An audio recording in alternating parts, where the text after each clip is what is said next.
Terus rungokno ya. Jadi problem utama kanjeng Nabi Muhammad sallallahu alaihi wasallam ketika memaklumatkan diri jadi nabi niku piyambake ini wong Arab. Arab niku tiyang Mekah. Wong Mekah niku terkenal umiyah. Umiyah niku goblok-goblok, tidak terpelajar. Sehingga itu menjadi masalah besar bagaimana mungkin seorang nabi Sayyidul Awwalin wal Akhirin kemudian dari daerah yang sangat minus pendidikan apa? Minus pendidikan. Sehingga ketika Nabi memaklumatkan jadi nabi itu orang pertama protes itu orang Yahudi. Makanya masyhur, andai kan Muhammad itu nabi dan ada nabi akhir zaman, pastilah kita. Cara pikiran Yahudi pastilah kita. Karena orang Yahudi kita tahu Yahuda bin Yakub bin Ishak bin Ibrahim. Eleng-eleng napa? Yahuda bin Yakub bin Ishak bin Ibrahim. Nah Yahuda niki dulur barpe Nabi Yusuf, sinten? Dulur barpe Nabi Yusuf. Sehingga secara nasab itu terus dimasalahkan Nabi. Nah karena Nabi itu dimasalahkan, delalah kersane pangeran, mbah-mbah Nabi itu punya tradisi yang menunjukkan bahwa beliau itu tidak pernah bohong. Misalnya yang paling dekat kita tahu adalah Muhammad bin Abdullah bin Abdul Muthalib. Abdul Muthalib ini orang yang suka tawaf ning Ka'bah. Suka tawaf di Ka'bah, kemudian ada pintu di Mekah namanya Babu Syaibah, no? Babu Syaibah atau Babu Bani Syaibah. Terus sampai tok wau Ilyas. Ilyas itu wa awaluman ahdal budna ila rihabil haramiyah. Ada tradisi memberi hadiah ke Ka'bah. Singkat cerita, Imam Berjanji ini termasuk Sayyid Al-Husaini. Imam Berjanji itu namanya Ja'far bin Hasan Al-Berjanji ini. Beliau berpendapat atau memaklumatkan ulang bahwa Muhammad jadi nabi ku wajar. Mergo hakikate Muhammad adalah turunan Nabi Ibrahim alaihissalam. Berarti sama dengan klaim mereka kalau mereka mintoriki Ishak, ya nabi-nabi kayak Nabi Yusuf kan mintoriki Ishak. Berarti kan Yusuf bin Yakub bin Ishak bin Ibrahim. Dan kita tahu secara mujma'alah Ishak ini punya saudara lebih tua namanya siapa? Ismail. Nah kanjeng Nabi ini zuriyahnya sinten? Ismail. Lalu itu butuh data empirik, data bahwa Ibrahim itu pernah di Mekah. Kalau betul orang Mekah itu turunan sinten? Ibrahim, maka butuh bukti empirik. Kita harus aniki artefak nopo-nopo bukti-bukti yang pernah menunjukkan Ibrahim di Mekah. Ya, ini terus dijabek pangeran ketika orang Yahudi meragukan status nasabnya sinten Nabi Muhammad, terus pangeran rangno fihi ayatum bayinatum maqamu Ibrahim, bahwa Ibrahim benar-benar pernah di Mekah. Di situ ada batu yang pernah diinjak Nabi Ibrahim. Jadi makom itu bukan kuburan tapi apa? Sesuatu yang pernah didomisali, ya, atau pernah diinjak. Jadi malah mereka darani makom Ibrahim ini batu yang diinjak Nabi Ibrahim ketika bangun apa? Ka'bah. Ya karena mukjizat terus bekas. Dan bekas itu mulai dulu orang yakin dan pasti itu sisa atau bekasnya kakinya Nabi Ibrahim. Lana Ibrahim nate urip teng Mekah karena sampai bangun Ka'bah. Apalagi dulu bangunnya pasti lama. Berarti mungkin sekali Ibrahim meninggalkan zuriyahnya di Mekah.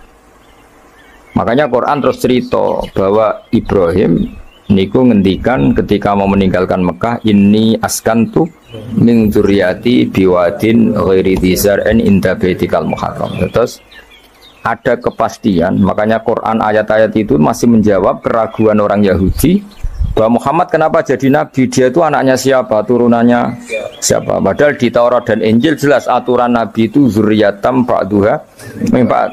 Enggak boleh nabi turunannya Parlan itu tidak boleh, turunannya Karmen itu tidak boleh, ribet. Apa? Ribet. Nabi itu harus turunan nabi. Bukan karena Allah itu asobiah, enggak. Masyarakat itu lebih ikhlas. Misalnya nabi turunannya nabi, bayi nabi hormat kan enak, bapaknya soleh, bayi soleh, buyute soleh. Misalnya nabi sebagai Karmen katoan cekak kan juga bingung. Orang dihormati bapaknya nabi, dihormati katoan cekak main gaplem, kan juga bingung. Jadi aturannya harus itu. Nah kiai oleh kiai kan tidak maksum, derajatnya kan di bawah. Pemenang kiai maklar tambah oleh, soalnya oleh. Ini masalah nabi apa?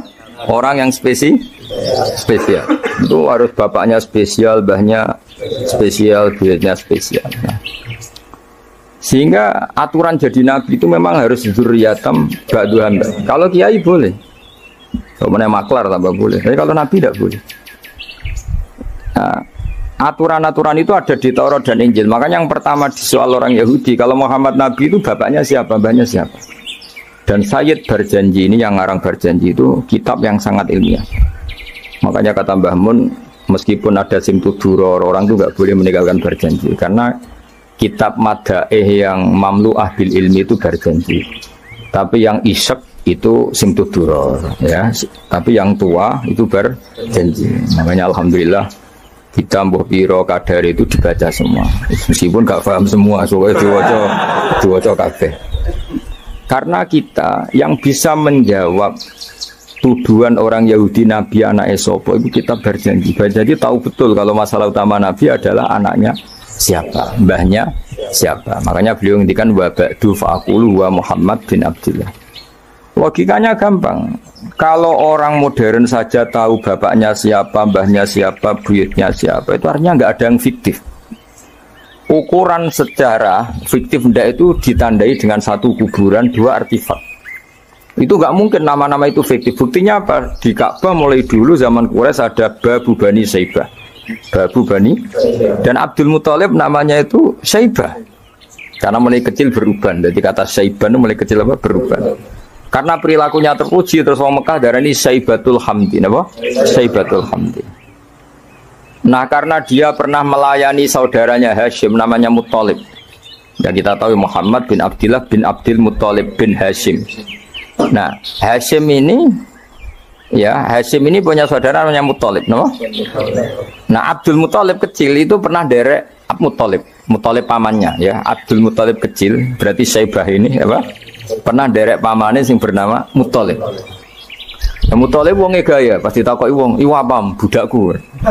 Nah, sehingga Saibah itu terus diceluk Abdul Muthalib. Ya rodok sial lah sini. Jadi pamannya itu gaya, kan ganteng. Saibah ini ganteng. Kalau jalan-jalan sama pamannya, jenenge sinten? Muthalib. Niku diaku budake. Iki sapa? Abdi budakku. Terus akhirnya jenenge Abdul Muthalib. Dadi wong Arab paham ya? Tapi namanya Saibah, napa? Saibat. Makanya wasmuhu Saibatul Hamd. Mane karo asa eskal, mbaya Nabi ono jenenge Kilab. Kilab maknane asura ngono lek mikir jenenge iku Hakim.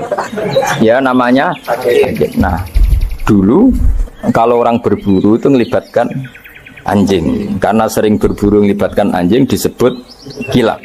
Jadi maknanya kilab ya orang yang berburu dengan anjing. Mau coba langsung bawa mana kilab, asu. Oh kasus, oh kasus. Makanya itu hebatnya Imam Berjanji. Beliau darani wasmuhu Hakim bin Murrah. Jenenge kilab iku Hakim. Ya paham loh? Jenenge kilab niku Hakim. Sebagian ulama darani kilab itu isim sifat. Napa? Jadi kalabayak libu kalban itu anjing sendiri dinamai kalbun itu sebenarnya sudah isim sifat. Bukan alam murtajal ya, tapi alam mangkul ya. Alam apa mangkul? Kalau dalam ilmu nahwu itu alam mangkul. Jadi begini ya, tak terang nahwu ya. Alam itu ada dua, ada alam mangkul, ada alam murtajal. Tapi hampir semua alam itu mangkul sebetulnya. Ya, semua alam tuh hampir semuanya itu mangkul. Mangkul itu satu nama yang diambil dari satu makna dalam kosakata, apa? Dalam kosakata. Misalnya Hamida, Yahmadu, Hamdan, apa? Hamida, Yahmidu, Hamdan atau Yahmadu, Hamdan. Hamdan maknanya pujian, apa? Kemudian Nabi karena orangnya sifatnya terpuji disebut Muhammad, orang yang dipuji. Sehingga nama ini potensi rubah-rubah. Di Taurat itu Nabi gak disebut Muhammad, disebut Ahmad. Di Injil juga disebut Ahmad. Itu tidak masalah karena Hamida Yahmadu ya, saya ulang lagi Hamida Yahmadu. Berarti kalau ingsun Ahmadu, saya muji. Karena Nabi itu orang yang sering muji Allah, menamakan dirinya Ana Ahmadu. Saya ini pemuja Allah. Berarti ana uta ingsun niku Ahmadu muji sapa ingsun Allah ing Allah. Sehingga ketika Nabi misalnya di Injil disebut Farqolit, Munahama, enggak masalah. Selama ini klaimnya orang tahu Yahudi dan Taurat, di Injil Taurat itu nggak ada kata Muhammad, ya tentu nggak ada karena Injil Taurat itu bahasa Ibrani, no? Di situ disebut Munahama, kadang disebut Farqolit, tapi maknanya Mahmud atau Muhammad, orang yang dipuji. Paham ya? Makanya hampir semua alam itu mangkul, apa? Mangkul. Nah, pentingnya mangkul itu apa? Kalau suatu saat sejarah itu tidak sama, itu enggak masalah. Karena hakikatnya alam itu rata-rata mangkul. Saya beri sekian contoh ya, semuanya. Misalnya dulu Madinah itu Yasrib, kenapa? Yasrib. Karena ketika orang Ansor merelakan semua hartanya untuk Nabi, saya berkali-kali cerita, Kanjeng Nabi niku datang ke Yasrib, niku migrasinya angkatannya hampir 500 sahabat beserta keluarga. Terus Nabi itu kesulitan karena sahabat si A memberi si B, pokoknya kesulitan ngelola. Karena kesulitan ngelola, terus orang-orang Yasrib bilang, ya Rasulullah, hadihi madinatuka taf'alu fiha ma tasa. Sudah engkau tidak perlu pamit per personal. Misalnya Nabi mau titip Abdurrahman bin Auf dititip si A, yang Abu Bakar dititipkan si B, yang Umar dititipkan si C. Kan kesulitan Nabi. Karena Nabi harus mikir yang punya tanah siapa, harus pamit kepada siapa, karena semuanya pendatang. Karena Nabi kesulitan itu, terus orang-orang Yasrib bilang, ya Rasulullah, hadihi madinatuka taf'alu fiha ma tasa. Sudah ya Rasulullah, ini kotamu, kita semua tidak ikut punya Yasrib, semua ini milikmu, maka terserah engkau. Semenjak itu Nabi terus longgar karena diikrarkan miliknya. Semenjak itu terus Nabi memaklumatkan secara umum siapa saja boleh menempati di Madinah sesuai kadar hajat masing.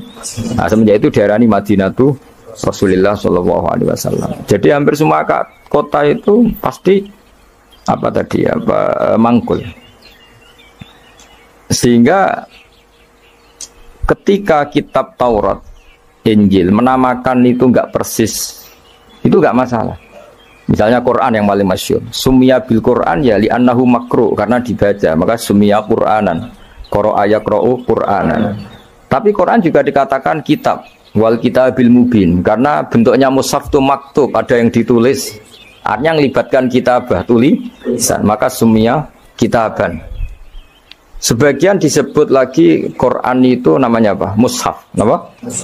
Karena mushaf itu dari kata sokhifah, ada lampiran, melibatkan kertas, maka disebut yajlu suhufam mutohar. Paham ya? Makanya suhufi Ibrahim wa Musa. Jadi melihat itu melibatkan lampiran, sokhifah disebut mushaf. Melihat itu dibaca disebut Quran. Melihat itu melibatkan tulisan disebut kitab. Melihat konsepnya adalah al-fariq bainal haqqi wa bainal batil disebut furqan, pemisah. Melihat fungsinya cahaya disebut nur. Melihat fungsinya Quran menghidupkan jiwa-jiwa yang mati disebut ruh.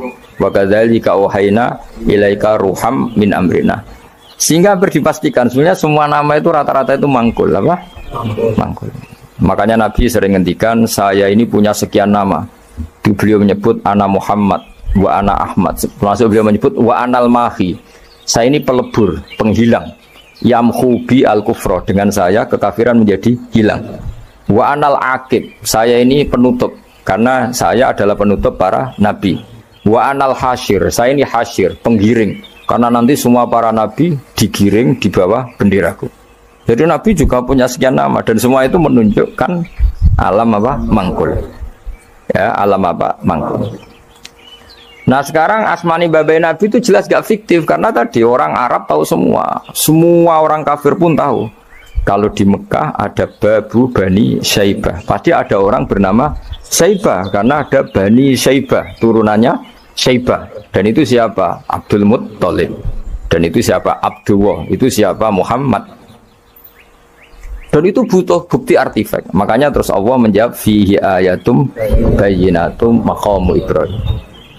Nah, bukti setelah Ibrahim, kan Ibrahim akhirnya kembali ke Palestina atau ke Syam. Lalu buktinya apa? Kalau dzurriyyahnya Ibrahim itu ada di Mekah, terus Nabi Ibrahim dimaklumatkan oleh Quran bahwa beliau sempat ngendikan inni askantu min dzurriyyati biwadin ghairi dzar in inda baitikal muharram. Ya Allah, sebagian anak turunku tak letakkan di Mekah.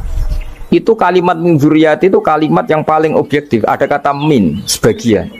Karena kalau Ibrahim bilang dzurriyyati maka bohong, karena ada Ishak yang di Palestina. Paham ya? Makanya disebut min, bahwa sebagian anakku tak letakkan di sini. Karena sebagian yang lain di Palestina. Maka kata min dzurriyyati ini bukti bahwa Quran itu mukjizat betul, yaitu memang faktanya Ibrahim itu ada yang di Palestina, yaitu Ishak, Ishak yang di Mekah Ismail. Nah disebut min dzurriyyati, apa? Min dzurriyyati. Terus Ibrahim menghentikan biwadin di lembah. Sebab itu Ka'bah itu di cekungan paling bawah. Bukti sejarah juga membuktikan seperti itu. Mulane kula seneng Ka'bah kena banjir bolak-balik rubuh niku kula seneng.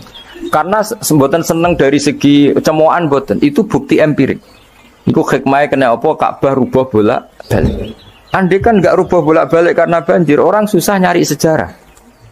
Ketika Nabi umur 35 Ka'bah rubuh mergo banjir, zaman Umar ya rubuh. Karena tadi Ka'bah itu di cekungan paling bawah. Quran memaklumatkan bahwa Ka'bah itu biwadin di cekungan paling bawah. Yaitu ada Jabal Abi Qubais di cekung gunung, Ka'bah paling bawah. Nah karena Ka'bah ini zaman Nabi Adam itu rob wa tumain. Jadi ketika Adam mau haji, tanya sama ya Allah saya harus kemana? Ya sudah ke Ka'bah. Titenani sebuti Gusti, ada rob wa tumain, ada roh wa tumain. Ada cekungan dalam tempatnya air. Itu jenis Ka'bah. Zaman itu belum ada bangunannya, yaitu sudah namanya Ka'bah. Terus Ibrahim sesuai panduan itu bikin bangunan di situ. Bisa kamu bayangkan kan bangunan di cekungan paling bawah di sekelilingi gunung. Kan mesti kegerojok ke air. Makanya setiap banjir itu Ka'bah rubuh. Apalagi ya nggak ada semen, nggak ada terus dilapisi baja, nggak ada dulu. Pasti rubuh. Justru itu bagus.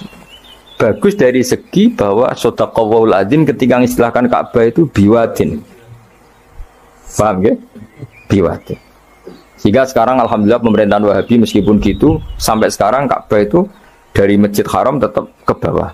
Ya enggak ya mesti apa? Ke bawah, tetap di cekungan. Sampai sekarang desainnya Ka'bah tetap ya kita di Masjid Haram masuk itu nanti kalau mau ke Ka'bah mesti turun ke bawah sampai sekarang. Wiling-wilingan statusnya Ka'bah itu biwadin ghairi dzar'in inda baitikal muharram. Lah ini penting. Sehingga orang-orang yang mengingkari nubuah pun percaya kalau Muhammad turunan Ibrahim karena semua data mengarah itu. Jadi Ka'bah kena banjir ono hikmah. Ojo kok malah nggo ilmu jaduk jare omahe pangeran kok rubuh. Ora sing jaga sapa? Wong goblok. Jadi Allah kalau bikin sesuatu itu pasti hikmahnya besar. Baru era Umar terakhir di kebijakan Jabal Abi Qubais itu dijebol supaya air tersalur keluar, tidak semuanya mengarah ke Ka'bah. Tapi itu bagus. Ijtihadnya Umar ya bagus. Tapi kenapa zaman Nabi ijtihad itu tidak ada? Memang nggak perlu ada zaman itu karena justru rubuhnya Ka'bah mergo banjir itu bukti benar-benar biwadin karena di cekungan paling bawah maka rawan kena banjir. Logika rasionalnya kenapa di situ ada Zam-Zam? Ya karena logikanya gampang. Secara umum, meskipun Allah itu kuasa bikin mukjizat, tapi tetap ada nilai rasionalitasnya. Apa nilai? Rasionalitas. Karena Ka'bah itu di cekungan terbawah, maka mata air ya di situ. Paham ya? Makanya Zam-Zam ya dekat Ka'bah. Meskipun Allah bisa bikin air di puncak gunung, tapi itu kan betul lucu. Maksudnya normalis sumberan uning cekungan. Kan ora lucu. Banyak milih munggah kan ora lucu. Darani sulapan malah ribet kan. Jadi Allah itu meskipun kuasa melakukan apa saja tetap ibadah ajro ala matrodil adat atau ala mutarodil adat. Sesuatu dibikin itu sesuai adat. Nah, termasuk adat orang soleh itu turunannya orang soleh, turunan saleh. Makanya dzurriyyatam ba'duha. Makanya jogeman, kalau suwun jogeman ninggal berjanji. Karena kitab berjanji itu yang paling madhu Nabi, muji Nabi min haitsul ilm. Sangat fanatik menjawab gugatan pada Nabi dari segi ilmiah. Termasuk beliau yang kalau kita ahli sunnah kan yakin bapaknya Nabi, bayi Nabi sampai Nabi Adam semuanya mukmin. Nah, kalau ada kubu sebelah yang darani bapaknya Nabi nin roko, bayi Nabi nin roko itu pasti kita tentang. Karena wa kaifalah wasayyidul akramu sallallahu alaihi wasallam wasitatul muntaqo. Bagaimana kamu katakan bapaknya Nabi kafir, bayi Nabi kafir sementara diliwatin Nur Muhammad. Mosok Nur diliwatno barang sing najis. Itu sudah agak ketemu nahlar. Makanya logika yang dibangun Imam Barjani, bagaimana Nur Muhammad yang suci kemudian kamu yakini liwat najis. Yaitu nak bapaknya Nabi kafir, bayi Nabi kafir, berarti Nur ini lewat suatu sing najis. Nah, itu paradok, no? Makanya Dawi tiba wa kaifala wasayyidul akramu sallallahu alaihi wasallam wasitatul muntaqo. Bagaimana enggak mbah-mbahnya Nabi suci, wong itu liwatane Nur yang suci. Nah, terus ada beberapa iskal kecil. Iskal kecil misalnya, lalu bagaimana dengan sejarah yang populer kalau Azar itu bapaknya Ibrahim? Sementara Azar terkenal kafir. Nah, itu oleh ulama dijawab, ketika Nur Muhammad masih di Azhar itu dia belum kafir. Setelah Nur ini pindah ke Ibrahim, berarti Azhar wis melompong tanpa Nur Muhammad. Baru soro kafiron. Baru setelah itu Azhar menjadi kafir. Jadi kafir terlambat kira-kira Azhar. Zaman ditunggani Nur Nabi itu tidak kafir. Paham ya? Pak gue yang mana pondok lu cek apal juz sama sekali mulai rapal. Nah, atau jawaban kedua, Azhar dikatakan bapak itu majas, hakikatnya hanya paman, apa? Paman. Jadi ada jawaban dua ulama ya. Yang satu menjawab apa? Madama Nur Muhammadin fi Azhar, masih dia Muslim atau mukmin. Ketika Nur Muhammad sudah pindah ke Ibrahim, berarti Azhar kan melompong. Nah ini terus soro kafiron. Ya. Atau sebagian ulama jawab Azhar itu paman, disebut bapak itu majas. Tapi jawaban itu menurut saya tidak setuju yang normal saja karena nanti Cori Imam Ghazali zalat sikoh bil alfat, nanti keribetan apa? Orang kemudian nggak percaya dengan lafaz karena setelah pada kata bin ikut tenan Torah karena ada kemungkinan majas kan terus ribet. Makanya banyak ulama yang milih jawaban pertama ya, madama nurun nabi fi Azhar, itu Azhar belum kafir. Setelah ada intiqalun nur, peralihan nur ke Ibrahim, Azhar baru kafir. Yaitu biasa, itu lebih gampang. Nah, tapi kita tetap yakin bayi Nabi, bapak Nabi ila Adam niku semuanya mukmin. Nah, alasannya apa? Wa kaifalah wasayyidul akramu sallallahu alaihi wasallam wasitatuhul muntaqo.